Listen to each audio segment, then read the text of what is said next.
Assalamualaikum warahmatullahi wabarakatuh.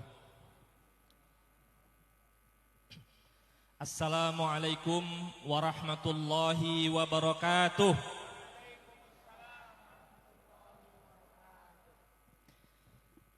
Alhamdulillahi rabbil alamin. Wassalatu wassalam ala akmalir rusuli Sayyidina wa habibina wa syafi'ina wa qurrati a'yunina Sayyidil awwalin wal akhirin wa qaidil ghurril muhajjalin wa jaddil hasan wal husain Nabiyyina Muhammadin sallallahu ta'ala alaihi wa ala alihi wa sahbihi ajma'in. Walahul hamdu subhanahu wa ta'ala an fataha li awliyaihi turqal huda wa ajra ala aidihimul khairat wa najahum minar rada wa man iqtada bihim intasara wahtada wa man araja an tariqatihim intakasa wa taradda amma ba'du. Yang sama-sama kita muliakan keluarga besar Bani Falak Pondok Pesantren Al-Falakiyah dan Al-Falak Pagentongan Bogor.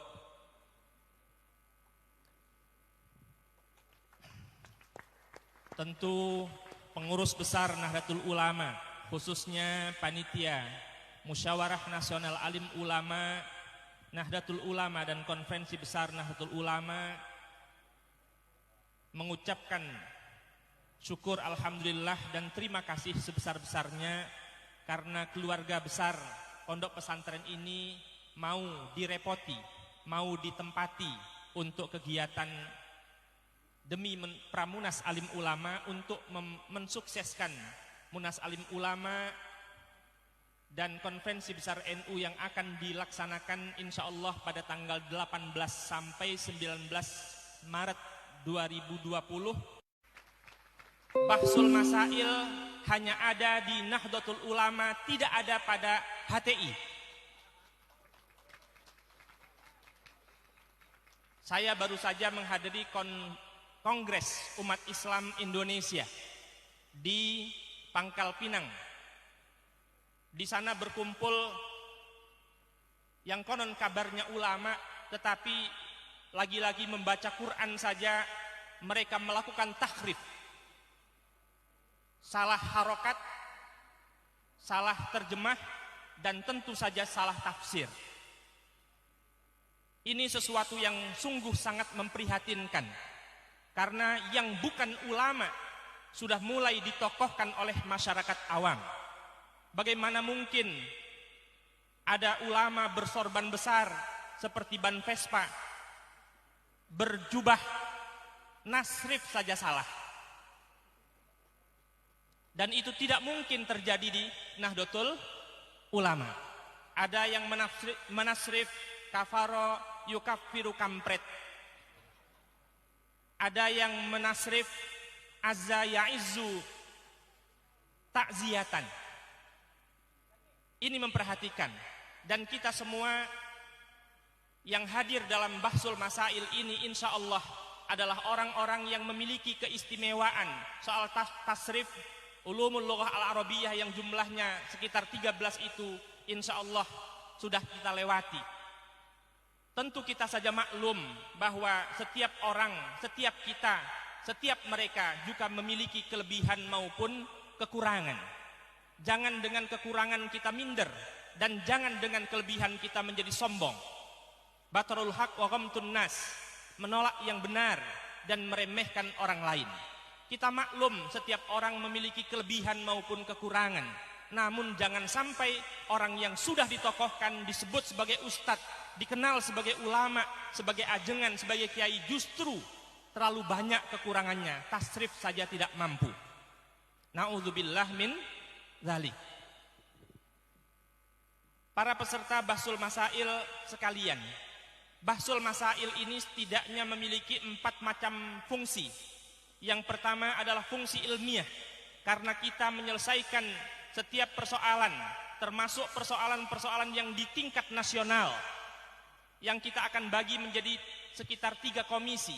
yaitu komisi bukan bahsul masail al-qanuniyah, khusus yang berkaitan dengan perundang-undangan, baik undang-undang yang sudah jadi untuk kita kritisi, kemudian kita sempurnakan, kita serahkan kepada DPR RI, ataupun rencana undang-undang. Karena tugas kita para kiai, para alim ulama, Nahdlatul Ulama adalah antara lain bagaimana membahasakan fikih kita ke dalam bahasa undang-undang. Kita sangat yakin bahwa kiai-kiai Nahdlatul Ulama adalah kiai-kiai yang memiliki rasa cinta terhadap tanah air dengan kecintaan yang besar. Meskipun para kiai membaca Al-Quran, didapati kata khalifah dan kata khulafa, kiai NU tidak pernah mengatakan sebagaimana di Kongres Umat Islam Indonesia, katanya di dalam Al-Quran ada kata khalifah. Mereka yang hafal Quran dari kiai-kiai NU tidak pernah satu orang pun akan mendapati kata khilafah sebagai suatu sistem pemerintahan terdapat dan tertera di dalam Al-Quran. Tepuk tangan. Ini lagi nyindir tetangga kita, dekat dari sini. Iya, tetangga kita, ya supaya dengar. Ya, karena ini sangat membahayakan persatuan dan keutuhan negara kesatuan Republik Indonesia. Tidak ada kata khilafah di dalam Al-Quran. Namun kata khilafah hanya terdapat dalam hadis Nabi, terdapat dalam kitab-kitab kuning, Al-Kutub As-Sofra Al-Qadimah. Kiai-kiai Nahdlatul Ulama, para pengasuh pesantrennya, mereka semua paham meskipun menemukan kata khilafah di dalam Al-Quran, mereka tidak pernah ingin mengganti NKRI ke dalam bentuk yang lainnya. Apalagi Al-Khilafah Al-Islamiyah Al-Alamiyah. Karena membentuk khilafah itu mustahil, aklan wa syar'an, menurut akal maupun menurut syarak. Umat Islam tidak akan pernah sepakat siapa khalifahnya. Yang kedua, sampai hari ini belum pernah ada satu negara pun setelah dunia menjadi nation state, negara bangsa, satu pun tidak ada di dunia ini negara yang berbentuk khilafah. Apalagi khilafah Islamiyah Al-Alamiyah yang dipimpin oleh seorang khalifah. Yang ketiga, tidak mungkin membentuk sistem khilafah. Mengapa? Karena tidak akan ada kedaulatan satu negara pun dari nation state yang ada di dunia ini mau menyerahkan sejengkal tanah airnya kepada pejuang-pejuang khilaf itu. Pejuang-pejuang khilafah adalah mereka, adalah orang-orang yang sedang khilaf. Oleh karena itu tugas kita antara lain membangun negara kesatuan Republik Indonesia ini dengan membahasakan fikih ke dalam bahasa undang-undang. Tentu untuk hal-hal yang berkaitan dengan kepentingan umum. Yang ketiga, ada namanya bahsul masail maudhu'iyah. Bahsul masail yang mengkaji hal-hal yang sifatnya tematik. Saya kira seluruh peserta sudah memperoleh apa yang akan dibahas nanti dalam bahsul masail. Saya hanya menginginkan sebagai ketua steering komite agar berhati-hati di dalam memberikan jawaban. Janganlah kita memberikan jawaban karena dorongan hawa nafsu, tetapi betul-betul karena kesadaran bahwa kita ingin mencari kebenaran. Oleh karena itu di dalam bahsul masail yang di dalamnya terjadi perbedaan pendapat, yang di dalamnya terjadi perbedaan pendapat antara para peserta, janganlah perbedaan pendapat ini mengakibatkan kita berpecah belah. Berbeda perspektif, berbeda pandangan di dalam sebuah diskusi adalah merupakan suatu keniscayaan. Orang berbeda pendapat adalah lawan berpikir kita. Perbedaan pendapat dalam bahsul masail tidak boleh menafikan penghormatan antara kita yang muda terhadap yang tua. Tidak boleh menafikan rasa kasih sayang yang tua terhadap yang muda. Saya juga dalam kesempatan ini ingin mengatakan bahwa bahsul masail selain memiliki fungsi ilmiah juga memiliki fungsi silaturahim di antara kita yang jarang bertemu atau bahkan memiliki sekat hati. Di dalam bahsul masail ini hendaklah kita rekatkan tali silaturahmi, tali persaudaraan.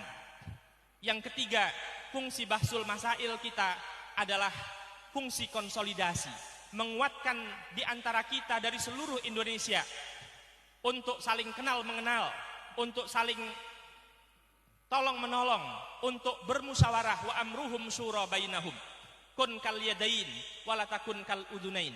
Jadilah engkau sebagaimana dua buah tangan yang saling bekerja sama di dalam menyelesaikan masalah, di dalam mencari setiap solusi atas setiap masalah yang dihadapi. Mudah-mudahan dengan fungsi silaturahmi, fungsi ketiga dari silaturahmi dari Bahsul Masail ini, yaitu silaturahmi, dapat wujud pada kesempatan Musyawarah Nasional Alim Ulama ini.